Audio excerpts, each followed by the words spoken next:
Ils ont proclamé des résultats et ils peuvent dire oui, nous avons gagné, etc. Mais je ne suis pas sûr que...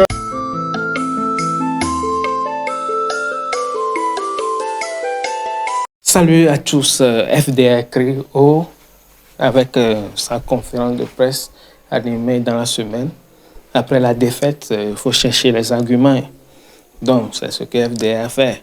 Alors, sans plus tarder, je vais vous laisser suivre la conférence de presse.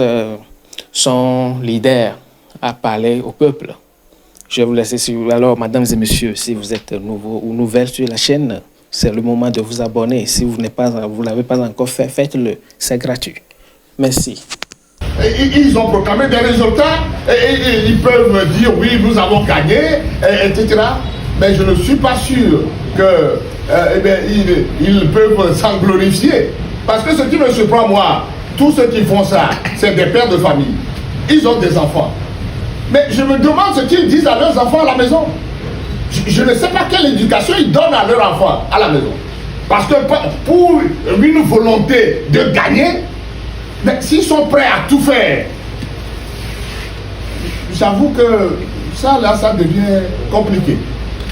Ça devient compliqué. Et c'est pour ça que nous disons, au regard des analyses, nous avons cité toute une litanie de fraudes. Et je répondrai tout à l'heure à la question, aux questions qui nous ont demandé de faire des précisions, vous donnera les précisions. Mais de gauche, nous disons, nous ne pouvons pas accepter ce qui est proclamé là comme résultat d'une élection normale. C'est pour ça que nous disons qu'il n'y a pas eu d'élection. Ça, nous on vous le dit de manière sincère et honnête. Ça, c'est ce qu'on peut dire. Alors, vous nous demandez si nous allons, on nous a donné un siège, est-ce que nous refusons de prendre ce siège? Non. C'est-à-dire que la décision allant dans ce sens ou non, mais ce n'est pas le FDR seul qui la prendra. Nous allons nous concerter avec les autres pour savoir qu'est-ce que nous faisons. Donc cette décision-là, ça va être une décision de toute l'opposition, dans son ensemble, pour savoir qu'est-ce que nous faisons de ce qu'ils nous ont attribué comme résultat. Voilà, c'est ce que je peux vous dire en attendant. Voilà. Est-ce que nous allons faire des recours? Ça, c'est revenu dans plusieurs questions, d'autres questions si nous allons faire des recours. C'est-à-dire que ces gens-là, ils ont fait le choix d'humilier. Ils ont fait le choix d'humilier.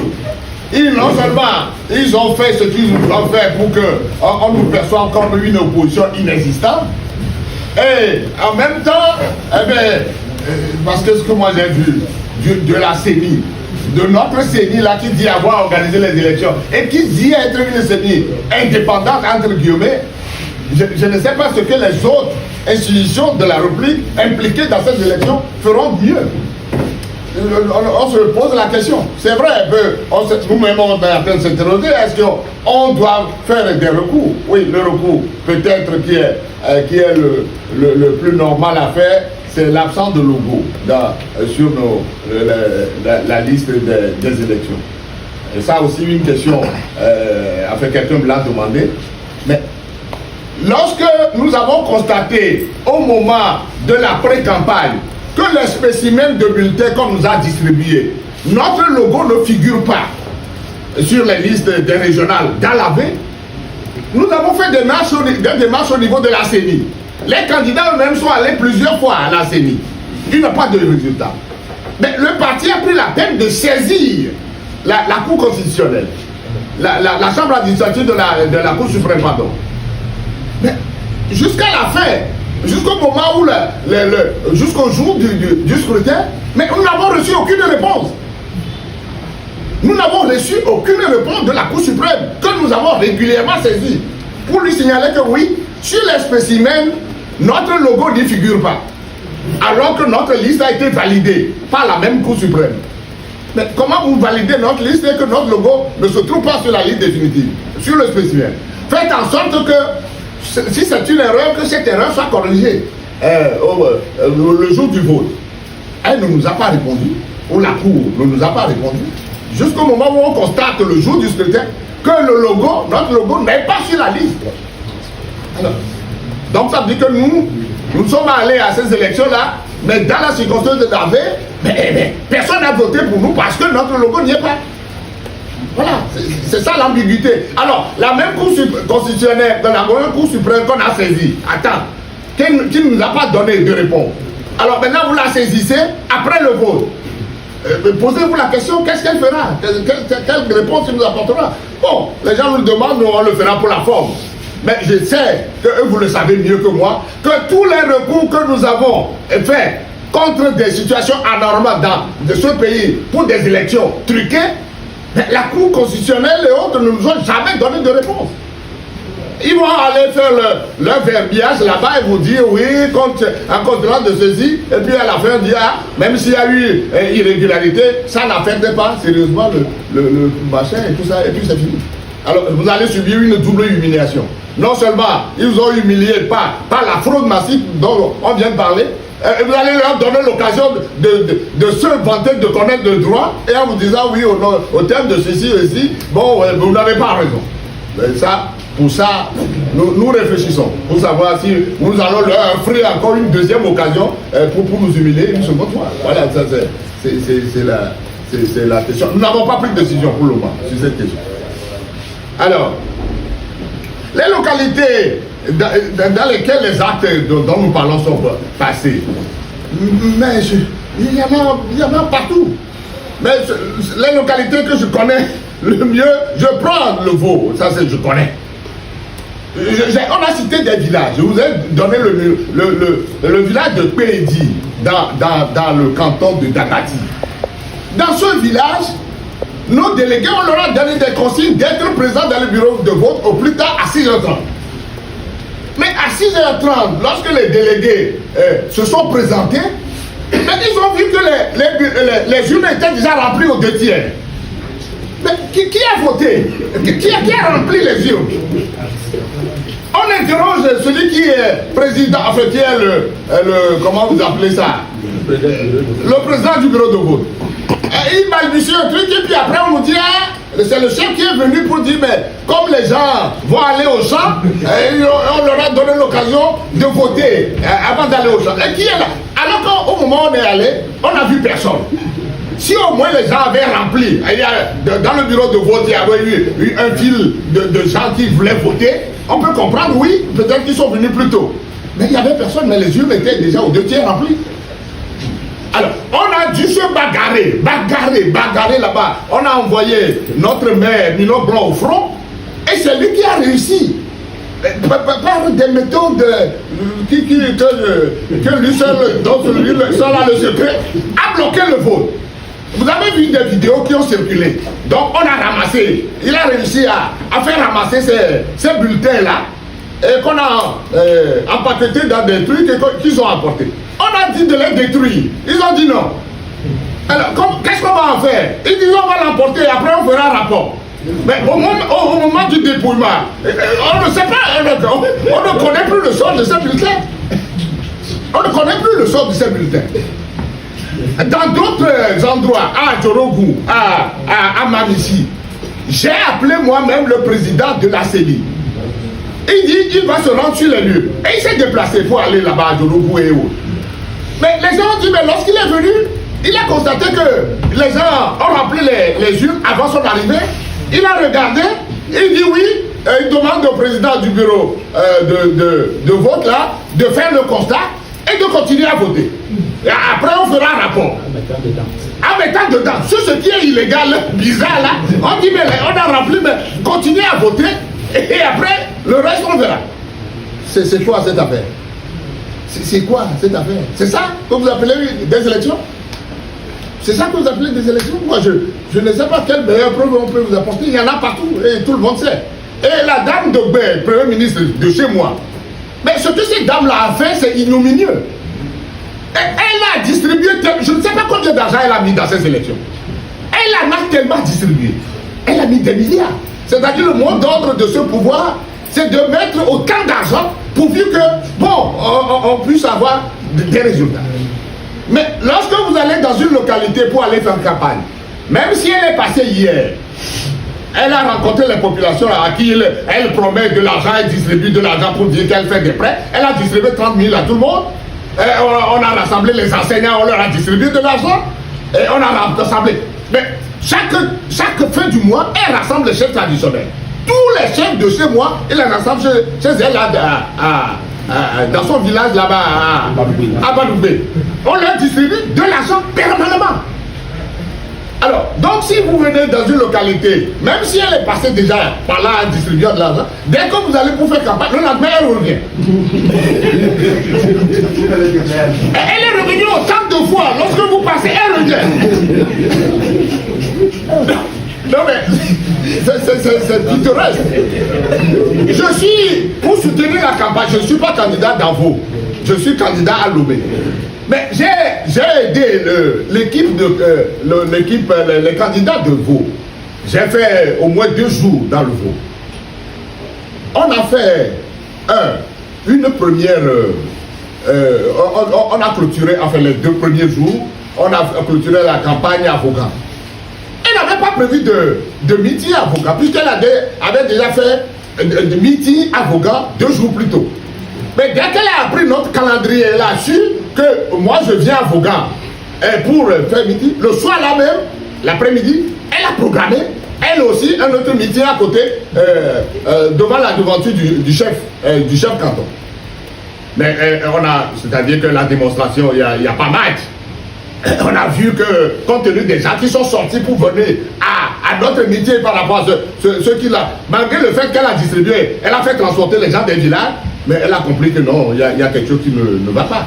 J'ai même appris par des indiscrétions, elle a dit, mais à ceux qui l'entourent, que vous êtes en train de me mentir.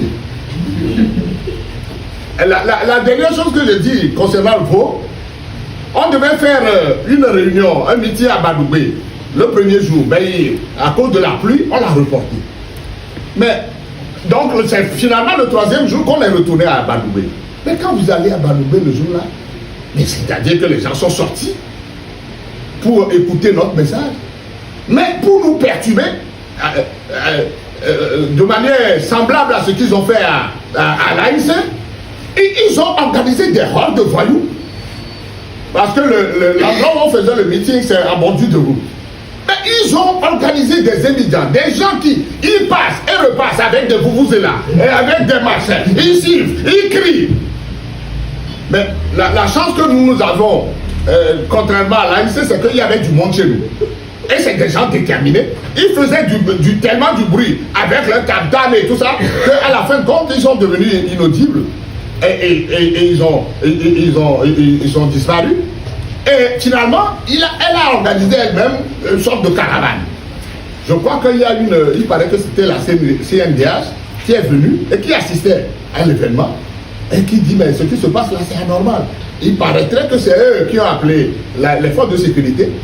Et au moment où elle a organisé sa caravane avec des voitures rutilantes, je ne sais pas combien de minutes, mais c'est costaud comme démonstration, avec des émigrants un peu partout.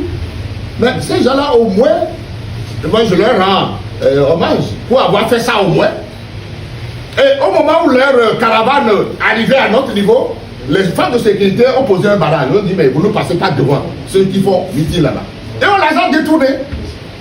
On les a détournés, ils ont été obligés de contourner. Mais je crois qu'ils sont restés là-bas pendant longtemps parce qu'ils négociaient, parce qu'ils devaient placer. Mais les gens là ont résisté et ils ont contourné. Donc ça dit que c'est une méthode de gens qui n'ont aucune dignité. Ils n'ont aucune dignité. Alors nous devons le dire parce que ce pays est en train de sombrer. Et tel que nous le voyons sous nos yeux, mais si rien n'est fait, mais j'avoue que chapeau aux démocraties. Je ne sais pas ce qui reste de notre engagement démocratique aujourd'hui au Togo à cause de ceux qui ont pris notre pays comme ça en otage et qui l'entraînent vers le bout. Voilà. Alors, vous avez parlé, pour les actions, j'ai déjà répondu. Alors, le changement, Justin vous demande si nous avons obtenu les procès-verbaux. Oui, les procès-verbaux, on les a. Les procès-verbaux, nous avons mis des délégués dans les bureaux de vote. Mais là où on pouvait les avoir, parce que ça aussi, c'est un problème. Les procès-verbaux, on a des délégués dans les bureaux de vote. À la fin du dépouillement, mais nous avons droit quand même à recevoir des procès-verbaux. Mais ces procès-verbaux ont été, dans plus tard, ont été refusés à nos délégués. Et ils disent non, ils ne sont pas membres du bureau de vote. Ils ne sont que délégués. Mais certains même, s'ils veulent protester, on l'a dit dans notre déclaration liminaire, on les renvoie. Voilà la situation. Mais à Lomé, où c'est possible, nous avons réussi à avoir les résultats, en tout cas, des bureaux de vote. Voilà. Bien. Accès à la salle. Ça, c'est... Il y a cette situation de refus à l'accès à la salle, il y en a eu partout. Je cite toujours l'exemple de Vaud, mais dans le Zior, mais nos délégués nous ont appelés, mais nous avons nos mandats. Un mandat régulier signé par un président de CELI, on montre le mandat, on dit non, restez là-bas d'abord, on va voir. Mais les gens qui sont téméraires, on leur donne le courage de foncer. Vous êtes des délégués, allez faire ce que vous pouvez, mais n'acceptez pas qu'on vous traite de cette manière. Bon, ceux qui ont été les plus courageux, ils ont forcé, mais ces gens-là, comme il y a une solidarité qui régnait entre eux, ils le font, ils s'entendent entre eux. Mais nous avons réussi, là où c'était difficile, nous avons quand même forcé la situation. Même à Lomé, c'est dans le golfe, vers, je ne sais pas, 4 ou... c'est golfe 4. Oui. C'est dans le cas. La situation s'est passée. On a refusé l'accès aux délégués et il a dû s'activer lui-même pour aller les faire rentrer dans la salle la salle de vote. Donc cette situation-là, on l'a connue un peu partout, surtout vers le septentrion, je ne peux pas le dire. Oui. Non. Chez la première de l'Assemblée, Ok, j'ai demandé la parole, président, pour donner quelques cas, pour répondre aux questions. Moi, j'étais candidat dans le Sud. D'abord, pendant la campagne, en pleine campagne dans un village, le CB court vers moi pour dire, mais à Salarma, que c'est le commandant de la Foselle qui est au téléphone. Mais j'ai dit, c'est quoi? On dit que vous êtes infiltré. Mais que nous sommes infiltrés par qui? Mais tu connais la période, mais dites que nous donnez la liste de tous les membres de votre délégation, tous leurs contacts. Mais je protège, mais personne ne m'écoute. Et à partir de là, on me fait suivre avec 3 jeeps. Une jeep de gendarmes, une jeep de policiers, une jeep de militaires encagoulés. Mais quand je veux faire meeting, ça dissuade la population. Mais on a eu le courage de... Notre directeur de campagne, qui était un professeur de sciences nat au lycée, mais a eu le courage de dire au CB, mais votre sécurité, là, c'est de l'insécurité. Donc on a dû protester comme ça. Et les jours qui ont suivi, on a changé de programme. Donc ils nous cherchent partout, ils ne nous trouvent pas. Ils se sont fatigués. Même carburant. J'ai bon de cap. Je me présente dans la situation cap pour acheter station d'essence cap. Pour acheter carburant, on me dit que c'est fini. Je suis là-bas, quelqu'un du Nil qui est candidat vient, on lui sert. Je demande au gérant, qu'est-ce que vous faites? Il dit que mon frère, je suis sous pression. Quand on vient de m'appeler, on dit que c'est un colonel. Ça, c'est ce qu'on a vécu au nord. Par rapport aux militants, aux gens qui ont été expulsés. Mais dans le village, le canton de Kountoiré centre, un centre qui compose 6 bureaux de vote, on a chassé tous nos délégués. On dit qu'ils n'ont pas droit à accès à la chambre. Mais moi seul, je fais comment? Le temps de courir ici, ils ont déjà fait le forfait. Je suis allé dans un village, ça s'appelle Tababou. Mon délégué là, il a déjà reçu des coups de poing. Parce que quelqu'un est assis à côté de l'isoloir. Et il dit aux femmes ce qu'ils doivent voter. Le délégué proteste, on ne dit rien. Je viens, moi-même. J'ai dit au président du bureau de vote sortir, le gars il dit qu'on ne va pas le sortir. Je vais appeler le fort de l'ordre, l'élément de fort de l'ordre qui est dehors, il dit que ce n'est pas son travail. Vers 15h, on m'interpelle, on dit que comme les gens ne viennent pas, ils ont demandé aussi à nos délégués que les bulletins récents, ils vont se partager chacun 10, ou mettre dans l'île. Comme ils savent qu'ils sont 5 ou même 6, comme nous on a un seul délégué, s'il commet l'erreur d'accepter, donc lui il aura 10, mais eux ils auront 60. Moi, un délégué qui ne comprenait pas, vous lui dites, hey, non, j'ai dit non, c'est la fraude, ne faites pas. J'appelle le président d'Asseli, je lui dis, mais monsieur le président, voilà ce qu'on veut faire dans son village. Il me dit, ils sont fous. Mais au moment, réagit maintenant, il dit que non, que c'est le secrétaire général, c'est lui qui s'occupe de là-bas, il faut l'appeler, il me donne son numéro.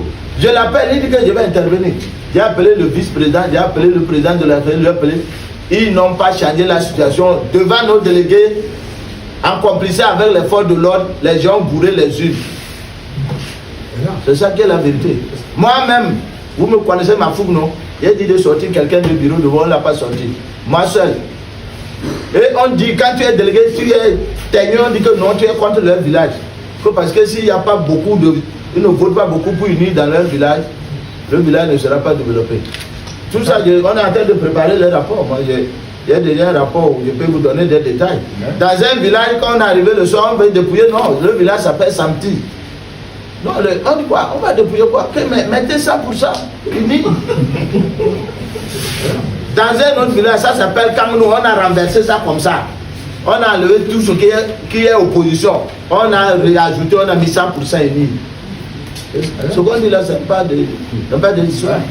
Voilà, président, ce que tu as dit là, ce que je vais ajouter, le dernier point, la même situation s'est passée dans Mou. Notre vice-président, Basoki, est candidat du parti dans le Mou pour les législatives. Mais dans un centre de vote, à la fin, ils ont fait des fraudes, ils ont bourré tout ça.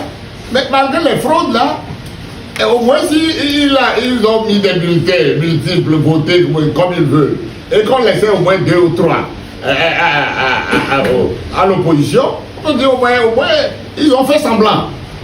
Mais dans le centre de vote, le chef canton vient lui-même, le chef canton se présente. Il demande aux gens, qu'est-ce que vous faites là? Il dit, mais on va procéder au dépouillement. Il dit, mais comment? Dépouillement comment? Moi, dans mon canton ici, il n'y a pas d'opposition. J'ai annoncé à tout le monde qu'il n'y a pas d'opposition dans mon canton. Mettez 100% pour tout le monde. Eh bien, alors, c'est un chef canton. Il paraît que, je ne sais pas, il est assez puissant, que tout le monde a peur. Dès qu'il a fait ce truc-là, mais malgré les protestations, les gens sont pliés, ils ont dit. C'est dit doivent dire.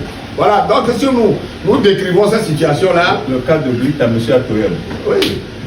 C'est là, mais c'est des choses ignominieuses, hein. C'est-à-dire que ce qui s'est passé, je vous affirme que ce qui s'est passé, ce ne sont pas des élections. On ne peut pas appeler ça une élection dans un pays démocratique. Est-ce que nous sommes même un pays démocratique dans quoi? Est-ce que ça ressemble à un pays démocratique quand les gens se comportent de cette manière-là? Alors, pour terminer la série de la première question, vous m'avez demandé que nous avons fait l'autocritique au niveau de l'opposition. C'est vrai. Nous-mêmes, ce qui nous arrive aujourd'hui, je ne dirais pas qu'on l'a cherché, mais nous y avons contribué. C'est vrai, le système en place vole, trie, manipule les résultats, mais nous aurions dû avoir un autre comportement, peut-être pour encourager les électeurs à être plus nombreux à nous soutenir. Parce que le message de la population depuis un moment, c'est que soyez unis, soyez ensemble pour qu'on puisse mieux vous aider. Bon, on ne l'a pas fait à plusieurs occasions, mais comme ils voient que malgré, à cause de nos difficultés, à cause de nos querelles, le parti au pouvoir en profite toujours pour truquer, pour voler, ben, il est arrivé au moment où ils disent, ben bon, ok, nous n'allons pas aller dépenser nos énergies inutilement. C'est pour ça que... Et surtout qu'à cette période-là, il y a beaucoup de nos compatriotes qui ont appelé au boycott. Il y a même une organisation qui a dit de faire du jour des élections de Togo mort. Bon, je ne sais pas quelle influence cette organisation a tellement sur les électeurs, mais il y a déjà des précédents auxquels nous-mêmes nous avons contribué et qui ont rendu la chose comme elles le sont aujourd'hui.